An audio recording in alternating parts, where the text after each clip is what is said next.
Welcome to The Explainer.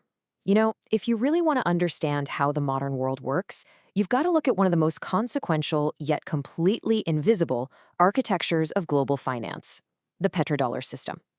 Today, we're unpacking the fascinating intersection where the world's most vital physical commodity, energy, fused with the US dollar to form the true foundation of global empire.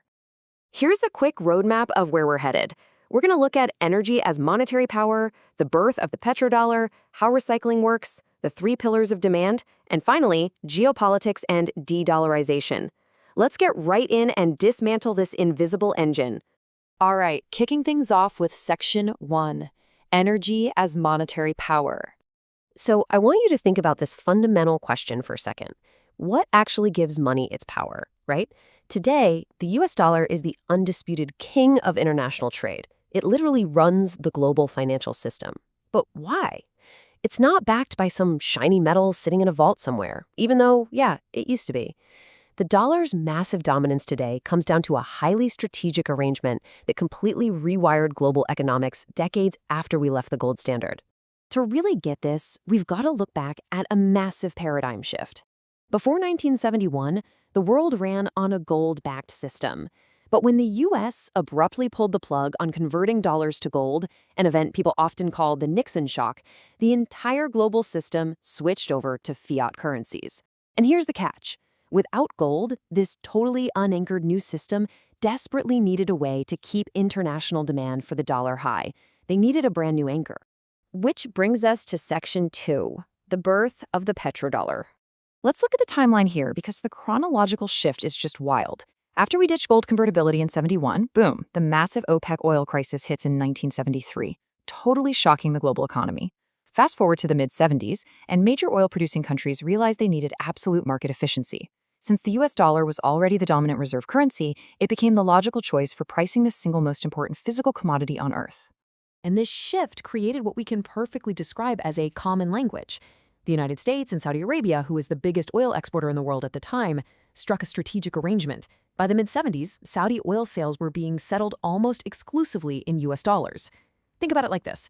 International communication is way easier when everyone speaks the same tongue, right?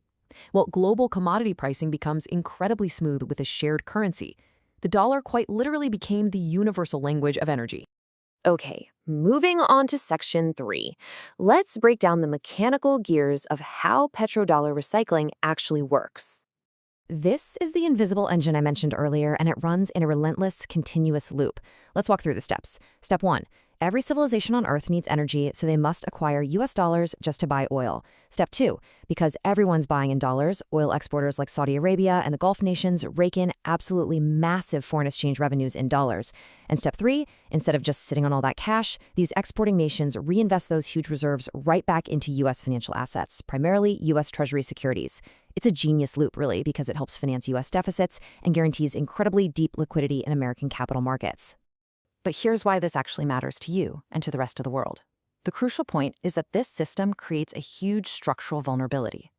Since global energy is priced in dollars, a strong US dollar automatically means oil gets more expensive for everyone else in their own local currencies. It basically makes the cost of global energy hypersensitive to American monetary policy. So if you live outside the US, your energy bill is inextricably tied to the strength of the dollar. Let's pivot to Section 4, the three pillars of demand sustaining the dollar today. So why does the world still demand the dollar so intensely? Well, it's held up by three self-reinforcing mechanisms, or pillars. First up is trade invoicing. A massive chunk of all global trade is settled in dollars, even when the United States has absolutely nothing to do with the transaction. Second is reserve accumulation. Central banks everywhere stockpile US treasuries to stabilize their own currencies and buffer against external shocks.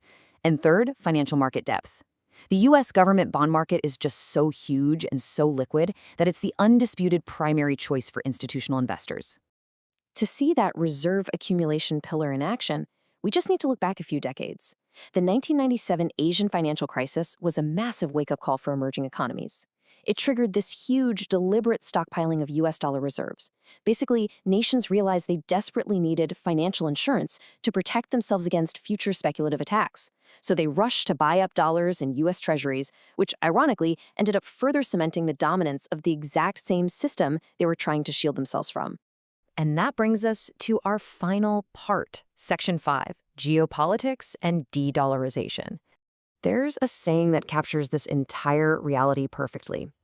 The U.S. Federal Reserve sets the monetary temperature for the entire planet. Because the dollar is essentially the admission ticket you need to participate in global energy, the U.S. Central Bank acts as a global thermostat. When the Fed raises interest rates, capital from all over the world flows toward the United States. That puts crushing pressure on emerging market currencies, drains their capital, and heavily jacks up their borrowing costs. Literally, one decision in Washington sends shockwaves across the globe. Now, that overwhelming level of influence has naturally sparked a huge push for what we call de-dollarization. Major economies are out there actively exploring regional currency arrangements and bilateral trade settlements just to break free from this dollar-centric order. But against those efforts, you have the deeply entrenched network effects of the dollar. That basically means the more countries that use it, the more valuable and necessary it becomes for everyone else. The sheer gravity of its built-in trust, its unmatched liquidity, and its deep global integration makes it incredibly hard to replace. It's a gradual, immensely complex tug-of-war. Which brings us to our final thought for this explainer. The petrodollar system fundamentally transformed energy from a mere physical commodity into the central pillar of global monetary sovereignty. It inextricably fused the consumption of energy with currency dominance in a tightly woven structure. So, as you watch the news and see countries battling over trade settlements and energy flows, I want to leave you with this. Given how deeply these financial roots are buried in the very energy that runs our modern world, can the dollar's network effects ever truly be undone? Think about that the next time you see the price of a barrel of oil. Thanks for joining me for this explainer. Keep learning, and we'll catch you next time.